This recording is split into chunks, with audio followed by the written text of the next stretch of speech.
मैं doctor R के पुरोहित, आपका स्वागत है। आज तुलनात्मक राजनीति के एक महत्वपूर्ण अध्याय पर चर्चा करें। वह अध्याय है राजनीतिक विकास। विकास का मतलब होता है आगे बढ़ना। यह विकास कहीं पर थमता है क्या? नहीं, निरंतर और आगे निरंतर यह आगे बढ़ते रहता है। जब इसमें राजनीतिक तत्व सम्मिलित हो जाता है, हम उसे राजनीतिक विकास कहते हैं।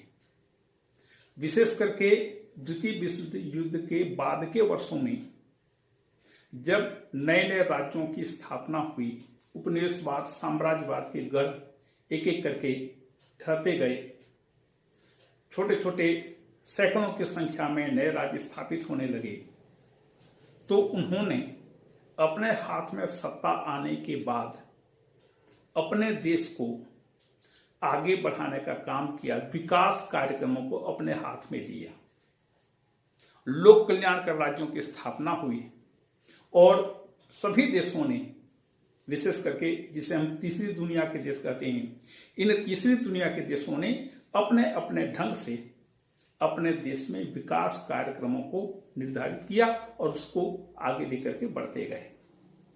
लेकिन इन तीसरी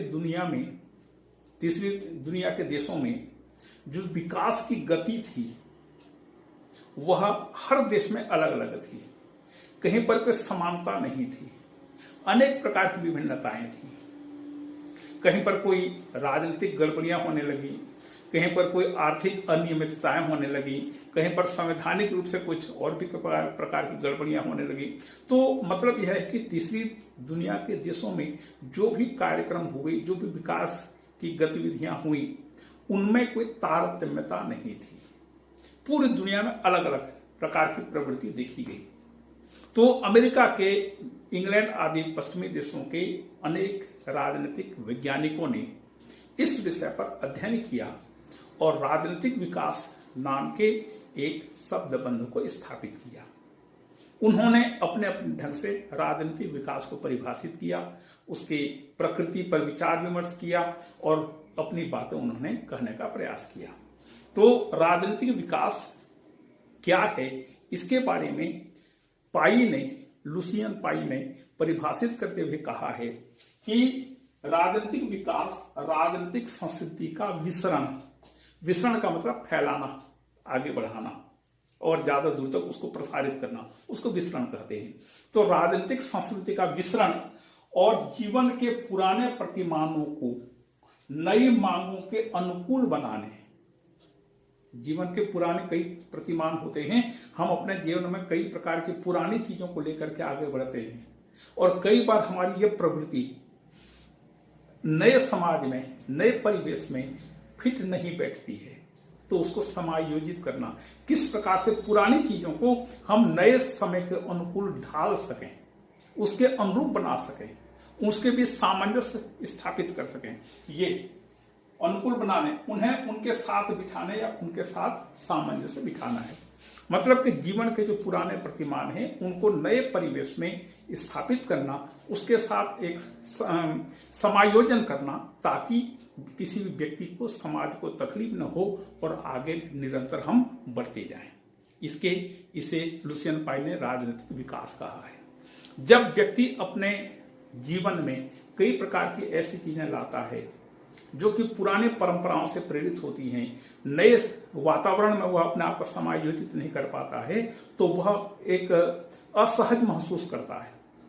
तो राजनीतिक विकास तब होगा जब पूरे देश के लोग अपने पुराने प्रतिमानों को नए परिवेश में ढालने का प्रयास करें और उसके साथ एक सामंजस्य की स्थापना करें, ताकि पुरानी परंपराएं और संस्कृति भी रहें और नए युग की ओर हम आगे बढ़ते भी चलें।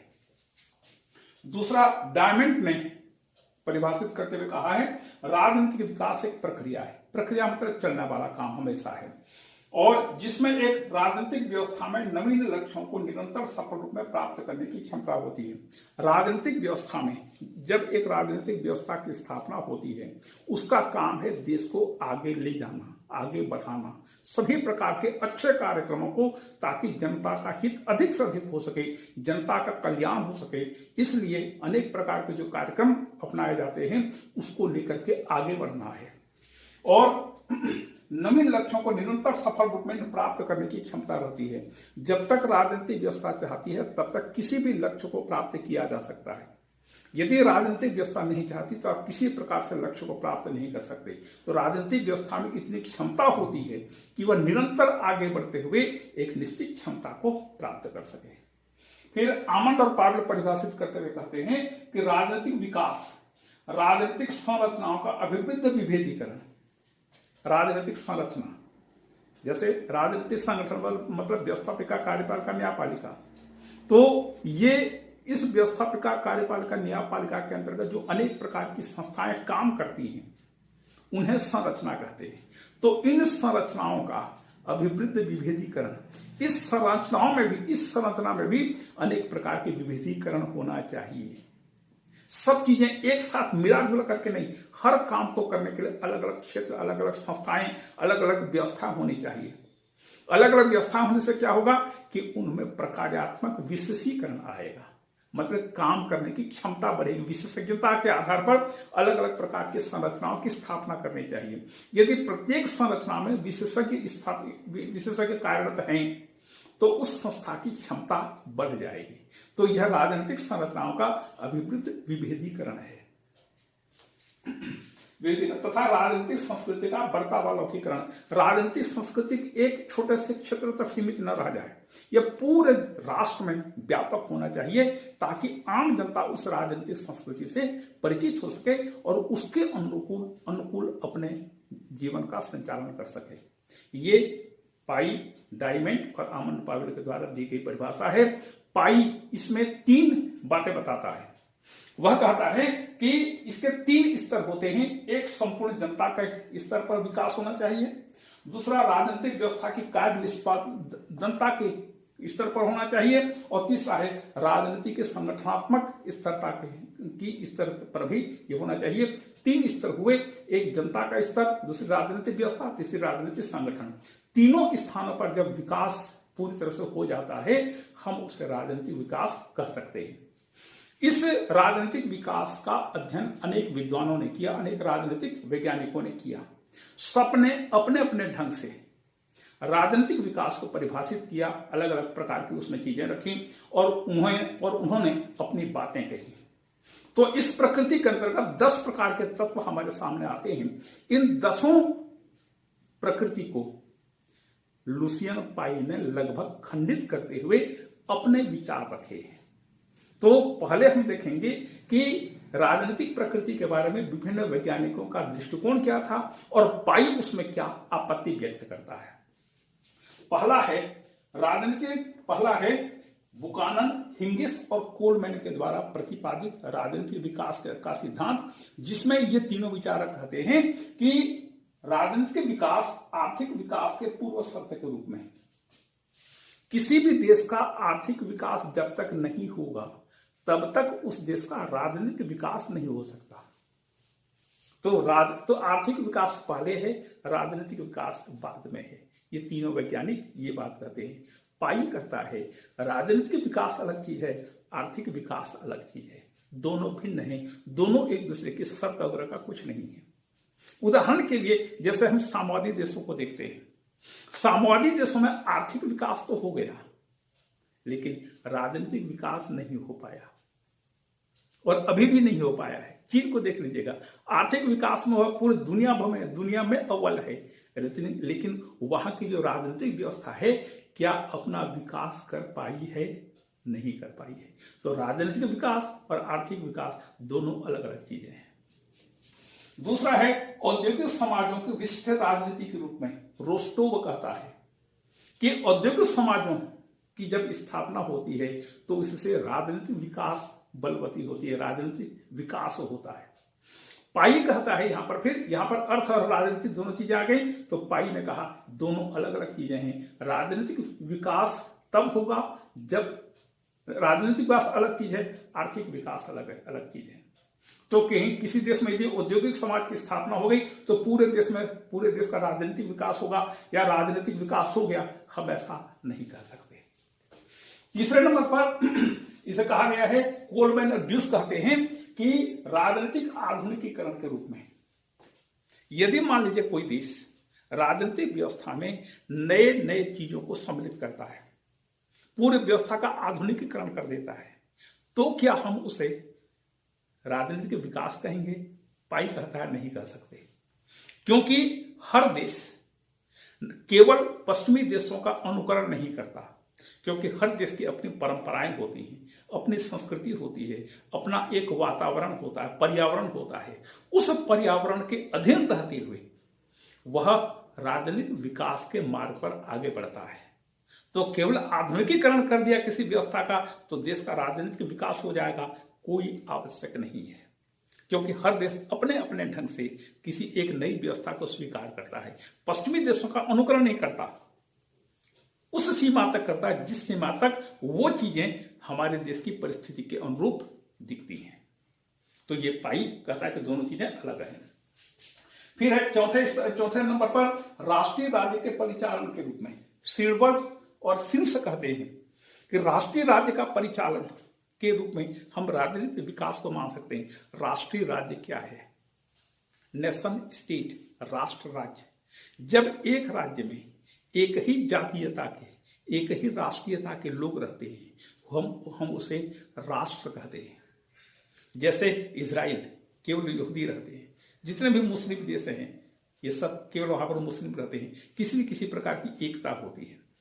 जैसे जर्मनी में केवल जर्मन्स, हिटलर का सिद्धांत, तो उसको राष्ट्र राज्य कहते हैं, नेशन स्टेट कहते हैं। तो जब एक राष्ट्र राज्य की स्थापना हो जाती है हम उसको राजनीतिक विकास कहते हैं। ये सिल्बर्ट और सिल्स कहते हैं। पाई कहता है कि नहीं, गलत चीज है। एक राष्ट्रीय राज्य की स्थापना करना एक दृष्टि से भले ही अच्छा हो सकता है, लेकिन सभी दृष्टि से इसे उचित नहीं कहा जा सकता। फिर है पांचवा है प्रशासनिक और कानूनी विकास के रूप में। यदि किसी देश का प्रशासनिक और कानूनी विकास हो गया है हम उसे राजनीतिक विकास कहेंगे। यह ऐसा कौन कहता है? पार्सन्स और मैक्स वेबर कहते हैं। पाई कहता है यह भी गलत है। क्यों? क्योंकि एक देश का यदि प्रशासनिक विकास हो गया, यदि कानूनी विकास हो गया, मतलब कानूनी विकास का मतलब अच्छे अच्छे कानून का निर्माण हो गया और आपने अच्छी नौकरशाही की स्थापना कर दी, तो क्या हम उसे राजनीतिक विकास कहेंगे? पाई कहता है कि नहीं। यदि प्रशासन को अधिक महत्व दिया जाए तो प्रशासन और राजनीतिक व्यवस्था में जनता के बीच एक असंतुलन स्थापित होगा। हमारे देश की स्थिति क्या है? हमारे देश की स्थिति है कि एक बार यदि कोई व्यक्ति नौकरशाही में घुस जाता है तो वह रिटायरमेंट के बाद भी आम जनता नहीं बन पाता। एक व्यक्ति जो राजनीति में कोई पद प्राप्त कर लेता है, मंत्री, सांसद, विधायक, कुछ भी बन जाता है, तो वह जीवन भर, भले ही आज किसी पद पर न हो, लेकिन वह जीवन भर अपने आप को आम जनता के साथ सम्मिलित नहीं कर पाता। तो ये ऐसा असंतुलन स्थापित हो जाता है।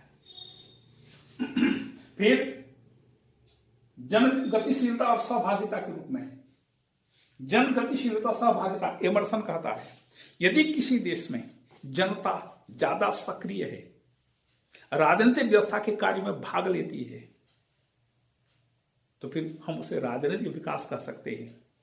पाई कहता है यह भी गलत है। क्यों गलत है? क्योंकि पूरे देश के लोग राजनीति में भाग नहीं लेते, उनमें से कुछ लोग भाग लेते हैं। और यह देखा गया है कि राजनीतिक नेता जो स्वयं भ्रष्ट होते हैं, जनता को भड़काते हैं, जनता की भावनाओं से खेलते हैं, तो हम उसे राजनीतिक विकास कैसे कहेंगे? क्योंकि हम अपने देश में देख लीजिएगा किस प्रकार से एक वर्ग आम जनता को भड़काने की कोशिश करता है, ऐसी ऐसी बातें करता है जिससे जनता भड़के और राजनीतिक परिणाम हमारे पक्ष में आ जाए।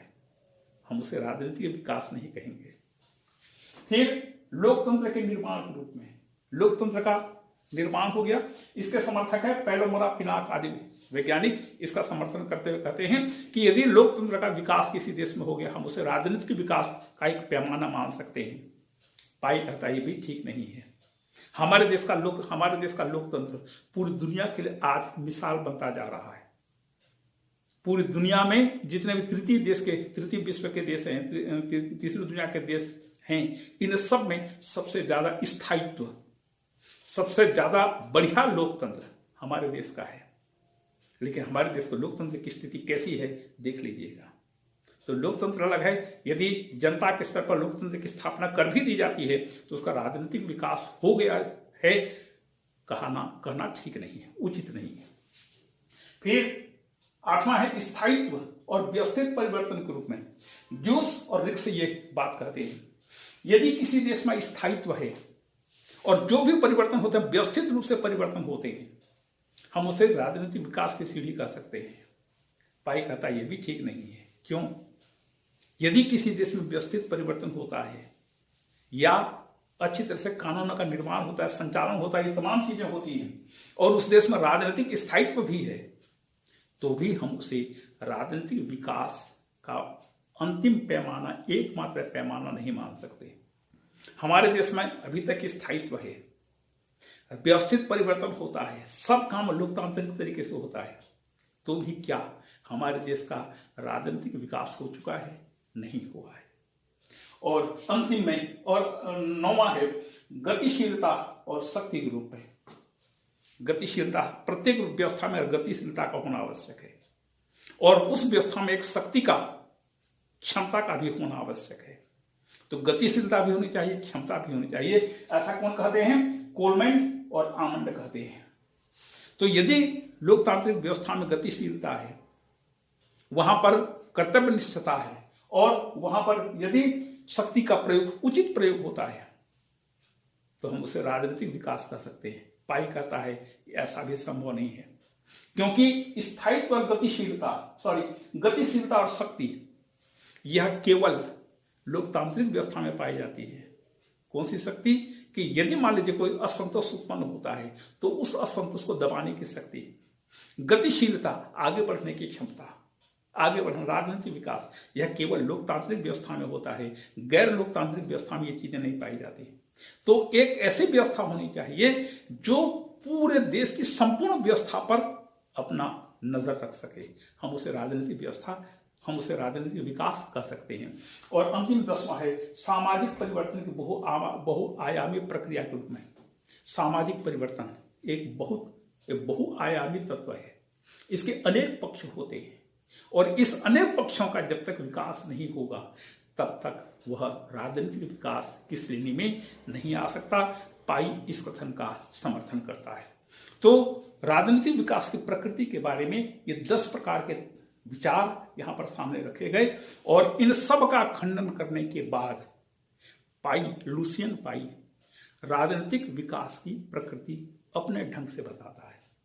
लुसियन पाई कहता है कि राजनीतिक विकास की प्रकृति के 3 तत्व होते हैं। ये 3 तत्व कौन कौन से देख लीजिएगा। सबसे पहला है समानता, दूसरा है क्षमता, तीसरा है विभेदीकरण। ये राजनीतिक प्रकृति के लक्षण कहिए या राजनीतिक विकास के लक्षण कहिए या राजनीतिक विकास की प्रकृति कहिए, एक ही चीज है। लुसियन पाई ने इन 3 तत्वों पर ध्यान दिया है। वह समानता का संबंध संपूर्ण जनता के संदर्भ में बताता है। समानता का संबंध संपूर्ण जनता के संदर्भ में, क्षमता का संबंध राजनीतिक व्यवस्था को जोड़ता है और विभेदीकरण का संबंध राजनीतिक संरचनाओं से जोड़ता है। कैसे देख लीजिएगा। यदि किसी देश में हम कहते हैं राजनीतिक विकास हो गया है, तो कब हो गया मानेंगे?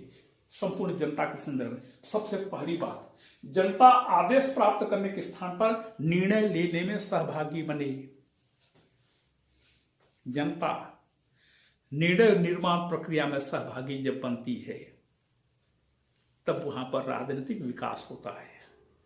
जनता यदि हमेशा अपने हर काम के लिए शासन की ओर मुंह ताकती रहे, हम उसे राजनीतिक विकास नहीं कर सकते। मतलब कि जनता को सक्रिय होना पड़ेगा, शासन के कार्यों में रुचि लेनी पड़ेगी, भाग लेना पड़ेगा।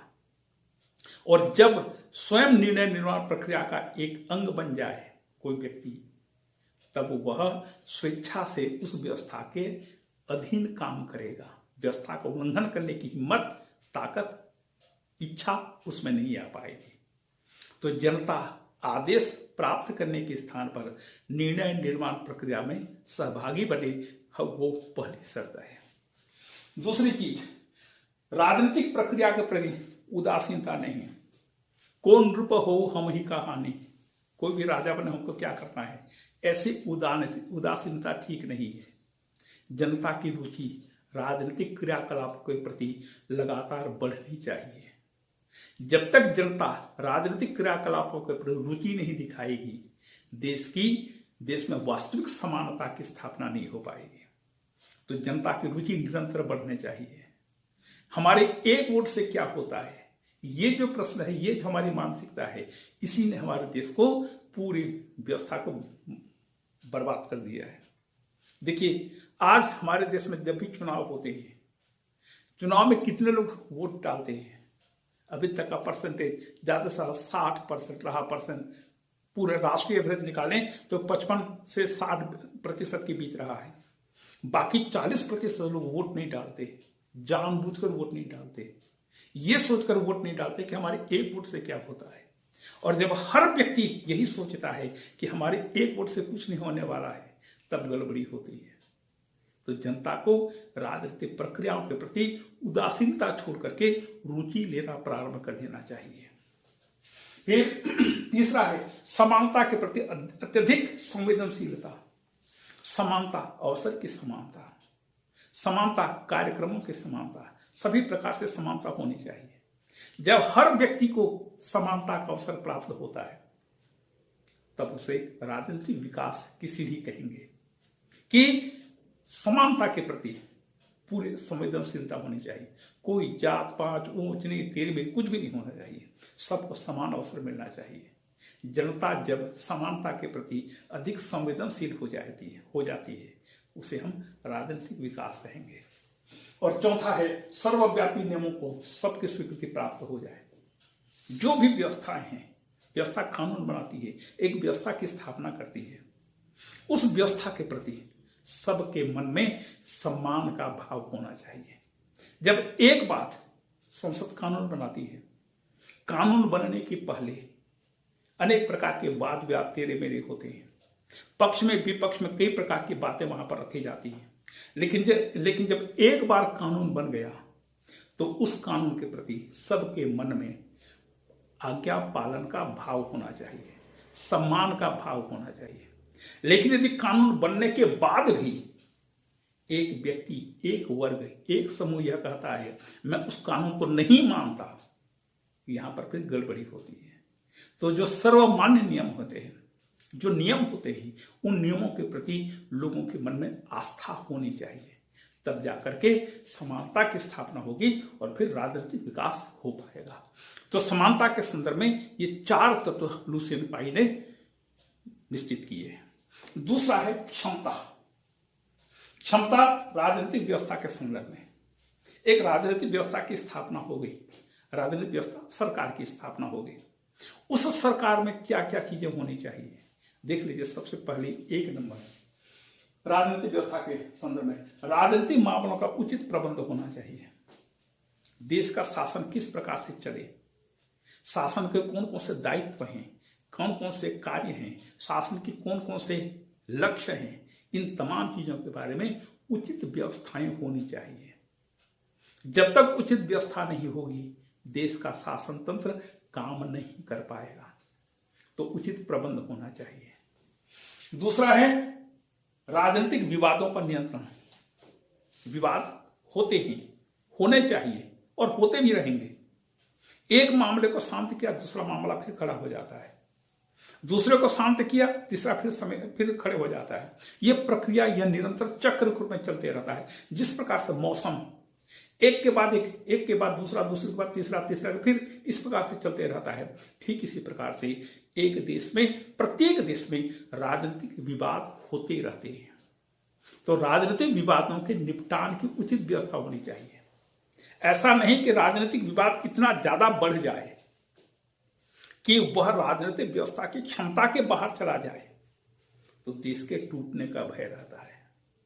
जैसे बांग्लादेश, पूर्वी पाकिस्तान, वहां पर असंतोष उत्पन्न हुआ, लेकिन राजनीतिक व्यवस्था में इतनी क्षमता नहीं रह गई कि वह उस विवाद का समाधान कर सके, देश को बचा सके। परिणाम यह हुआ कि पूर्वी पाकिस्तान बांग्लादेश के रूप में पाकिस्तान से अलग हो गया। तो जितने भी विवाद होते हैं, इन विवादों के निपटान की उचित व्यवस्था होनी चाहिए। और तीसरा है तो विवादों पर मामलों का उचित प्रबंध और विवादों पर नियंत्रण होना चाहिए। और तीसरा है जनता की मांगों के उचित निपटान की व्यवस्था होनी चाहिए। जनता की अनेक प्रकार की मांगे आती रहती है, चलते रहती है। जनता की आवश्यकता कभी पूरी नहीं हो सकती, तो जनता की मांगों की उचित निपटान की व्यवस्था होनी चाहिए। ऐसा नहीं कि अभी आपने एक एप्लीकेशन दे दिया और 10 साल तक उस पर कोई रिस्पॉन्स ही नहीं आया। इसे हम क्षमता नहीं कर सकते। कि प्रशासन में इतनी संवेदनशीलता होनी चाहिए कि कहीं पर भी यदि कोई समस्या उत्पन्न होती है तो तत्काल वहां पर प्रशासन को उपस्थित हो जाना चाहिए, उचित व्यवस्था होनी चाहिए। तो ये राजनीतिक व्यवस्था की क्षमता से संबंधित ये चीज है। और तीसरा है विभेदीकरण। अलग अलग संस्थाएं राजनीतिक संरचनाओं के संदर्भ में कि राजनीतिक संरचनाएं अलग अलग होनी चाहिए, अलग अलग स्थापित की जानी चाहिए। किस आधार पर? कार्यों के आधार पर। प्लेटो कहता है कार्य विशेषीकरण। जब एक व्यक्ति एक काम को लगातार करेगा, हमेशा करेगा, तो वह व्यक्ति उस कार्य में विशेषज्ञ हो जाएगा। कार्य विशेषीकरण का सिद्धांत, प्लेटो का नया सिद्धांत देख लीजिएगा। उसी संदर्भ में है विभेदीकरण कि प्रत्येक संगठन, प्रत्येक कार्य को करने के लिए अलग अलग संगठन होना चाहिए। कैसे? पहला है संरचनात्मक विभेदीकरण कि संरचनाओं की स्थापना ऐसी की जाए कि उसमें अलग अलग सेक्शंस हों, अलग अलग विभाग हों, और प्रत्येक भाग एक निश्चित कार्य को हमेशा करे। यदि एक भाग एक ही पर अपना ध्यान केंद्रित करके रहेगा तो कार्य करने की क्षमता बढ़ जाएगी। तो कार्य करने की जैसे हम heart specialist, eye specialist, skin specialist, अलग अलग स्पेशलिस्ट देखते हैं, तो अपने पर ध्यान ज्यादा केंद्रित करेंगे तो परिणाम क्या होगा? उस कार्य में दक्षता, क्षमता बढ़ जाएगी। तो संरचनात्मक विभेदीकरण होना चाहिए। दूसरा है संरचनाओं में प्रकारात्मक विशेषीकरण। प्रत्येक वही लगभग चीज है, अलग संस्था होनी चाहिए, अलग व्यक्ति होने चाहिए, अलग संगठन होना चाहिए। तो यदि विशेषज्ञता के आधार पर किसी भी संरचना को स्थापित किया जाएगा तो उसमें दक्षता, क्षमता वृद्धि होगी। और तीसरा है संस्थाओं और संगठनों में उचित तालमेल का होना बहुत जरूरी है। जब तक विभिन्न संगठनों के बीच तालमेल नहीं होगा, अच्छा से अच्छा काम भी, अच्छी से अच्छी नीति भी सफल नहीं हो पाएगी।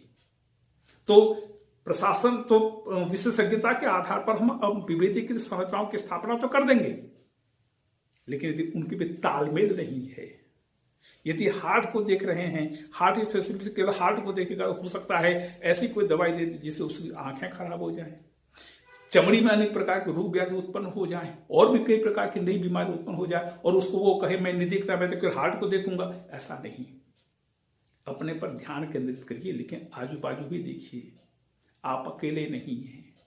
तो प्रत्येक संगठन में न केवल विशेषज्ञता के आधार पर इन संरचनाओं की स्थापना होनी चाहिए, अपितु उनके बीच पर्याप्त तालमेल भी होना चाहिए। प्रणब पावल ने जो बातें राजनीतिक विकास के बारे में कही हैं, इसकी चर्चा फिर अगले वीडियो में करेंगे। आपको धन्यवाद।